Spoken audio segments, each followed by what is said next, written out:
Hey everyone, welcome back to our channel. We're the Movie Couple. I'm Dustin. I'm Wendy, and this is our non-spoiler review for Mickey 17. A disposable employee is sent on a human expedition to colonize an ice planet. After one iteration dies, a new body is regenerated with most of his memories intact. Now, this is another film from director Bong Joon-Ho. You know him from Snowpiercer, from Parasite, from the Netflix film Okja, and this one stars Robert Pattinson as Mickey Barnes, or Mickey 17, and it's also based on a book written in 2022. Yeah, just called, recently came out. Not Mickey 17, but Mickey 7. So I feel like somewhere along there, I'm curious as to why they decided to give 10 more. Mickey, like 10 more Mickeys versus the book only had 7. But that's kind of, I would like to kind of look into that and see why. Like, does Mickey 17 just sound better than 7? Maybe. And maybe it has something to do with like lucky numbers, or it has something to do with, I don't know, maybe that's Bong Joon-Ho's personal favorite number, and he's like, you know what, it kind of has a good ring to it, so let's just add it in there. And it's kind of interesting too that this book was just written just a few years ago, so it kind of got the streamline to the movie treatment pretty quickly. And tell me from the trailer, this is a weird movie. The whole concept is just a little weird because it's kind of an odd take on a technology that is being used in a weird way. I think the technology would have been used kind of in a completely different way. Well, I think if you watched, let's say, Okja, I think you can kind of see that Bong Joon-ho, aside from Parasite, which doesn't have any sort of this like sci-fi dark comedy. Well, Yeah. there is dark comedy in Parasite, Lots but of it. in Okja, there's more of a parallel to that in like a Mickey 17 and even Snowpiercer. Like, so if you like some of those films that he's done in the past, I feel like he really cranked up the weirdness and the wackiness Yeah. in Mickey 17. I'm not sure how much he stuck to the book. I haven't started reading it. I actually only found out that it was based on a book as the credits were rolling when we're watching the movie. So I have it downloaded. I just haven't finished it yet because I need to finish Onyx Storm first. But in any case, I had fun watching this mainly because the cast. We have Robert Pattinson. I believe this is the first time he's ever worked with Bong Joon-ho. We have Steven Yeun in this as well, but he has worked with director Bong in the past in Okja. And it's interesting because the concept of Mickey 17 or Mickey 7 is that they're kind of like starting a whole new colony. They're going out, they're colonizing different planets, exploring and all of that stuff. But it's a dangerous job. They don't know what is on the planet. Is the air breathable? Can you walk on it without hurting yourself? Like, there could be some sort of crazy chemical. Anything is possible when you're exploring. So they have a position within the group that are called the Expendables, and that is what Mickey have signed up to do. And what they put him through is absolutely crazy. Horrific. I felt so bad for him the entire time. It's like, yes, he signed up for this, but also they stopped treating him like a human being. Yeah. Like, he doesn't have memory. Like, he isn't made still of flesh and bone, even though he is being reprinted every day. And I think so a lot of, especially the scientists that are studying kind of his reaction to the air or a certain disease or anything like that, they are so far separated that it's awful that they don't treat him like he's a person. Yeah, there are a lot of social commentaries in this. There's social, there's political, and how do you treat someone who, in a sense, doesn't die? And the whole reason why their existence is here is to die for the benefit of mankind, so to speak. Mm-hmm. And it's an interesting take and an interesting deep dive into the human psyche on how we treat each other, how we treat one another when we think, oh, you know what, well, you're not really that important anyways. And I think that is really always in line with what director Bong likes to create in movies. If you take a deep look at Parasite, at Okja, and his past films, like, you can definitely see that's something he's passionate about and he likes talking about it. And this one, like Dustin said, really takes a deep dive into not just like the political stuff, and that's also like it feels uncomfortably current, okay? Yeah. But it also talks about capitalism, corruption, greed. It's all of it. Yeah. How And a lot of, colonization as and well. colonization, yeah. Yeah. And also because when they get to the planet, they do find some intelligent creatures there. But of course, since they are aliens, we're the aliens. Right, but they don't see it that But they way. don't see it that way, and I love just kind of like that take on it. Even though I have to admit there were some twists and turns, and there were some moments that this 2 hour and 17-minute movie does take to where you're like, how did we get here? What are we talking? Where are we at in this movie? There are some times that I really did get kind of lost. I feel like the movie Act 1 started out really strong. It had great structure, great pacing. And then we kind of get into the weird and wacky and the science of it all, which is fine if you stick with it. If you watch any like sci-fi stuff, really good sci-fi always explains itself at the end and you're kind of like, I understand what they were doing.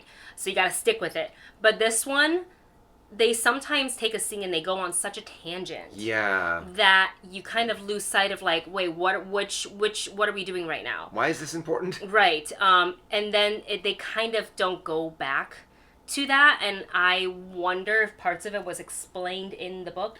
Probably. That's also one reason why I do kind of want to read the book. I'm probably going to let Wendy dive into it first, and then tell me whether or not it's worth the read.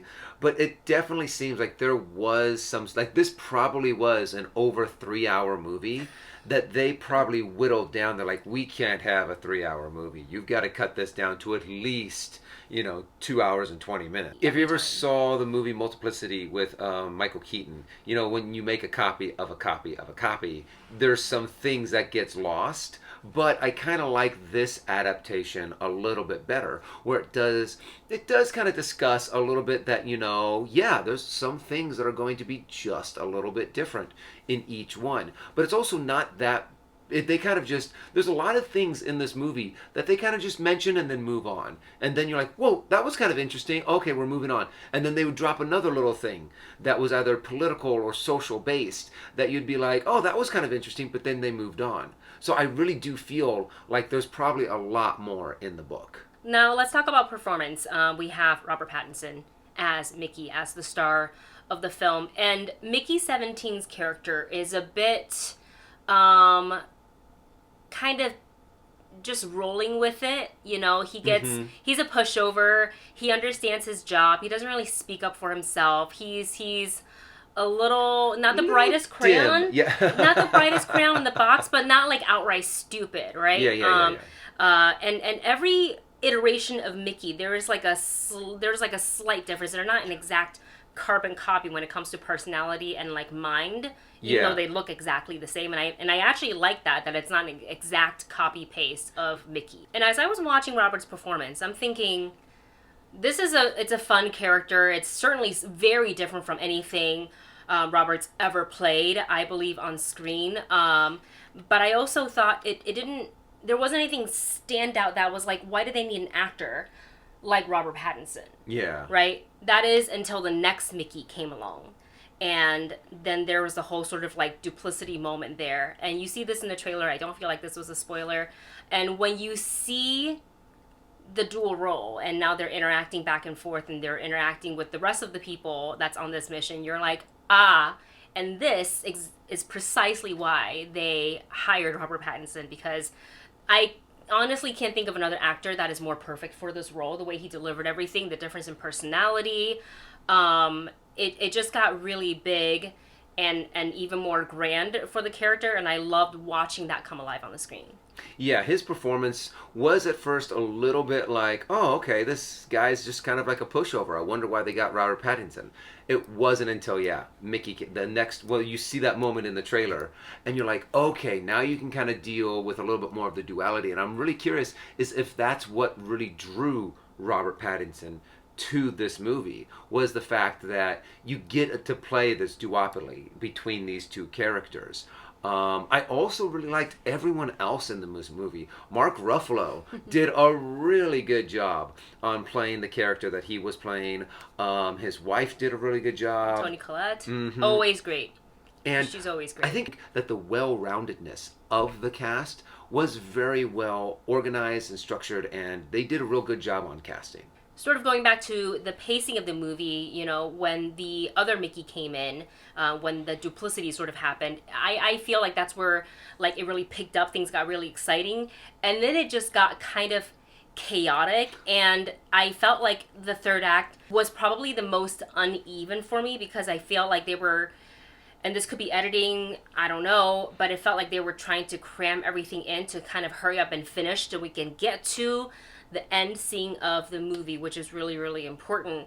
And they were just cramming everything, and it just felt rushed. When the rest of the movie, I felt like it was really taking its time.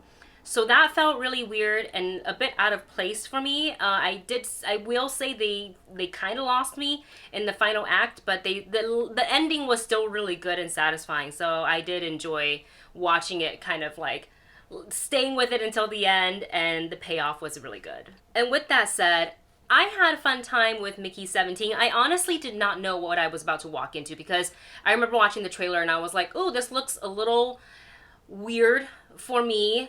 I like the sci-fi. I like the cast. I obviously like the director because I've enjoyed his previous work. Let's just go in and see what this was. I feel like this is probably the most out there Bong Joon-ho movie that I've seen so far, but I love that he likes to go big, take risks, and go and kind of really deep dive into the social commentary and talk about, corruption and greed, and even abuse of power. Thoroughly enjoy the performances by the cast, especially Robert Pattinson and Mark Ruffalo. And I think if you're a big Bong Joon-ho fan, if you like Snowpiercer, Nokja, I think for you that's probably going to be a check it out. For me, I'm going to say this movie is a stream it. For me, I thought this movie was really out there. I thought there was some interesting commentary on social and political human behaviors. I feel like they had the essence of a really good movie. But they kind of went off on tangents every now and again. There were some moments where they kind of lost me. And I feel like it's entertaining, but you really do need to go in there prepared for that kind of weird, wacky kind of sci-fi take on social commentary. So for me, I'm going to give it a not for me. And there you have it. That is our thoughts on Mickey 17. Let us know your thoughts on the movie once you've seen it in the comment section below. Thanks so much for watching, and we will see you in the next review. I feel like this is going to be in conversation, though, for Oscars. All right. Yeah, I do. I really do.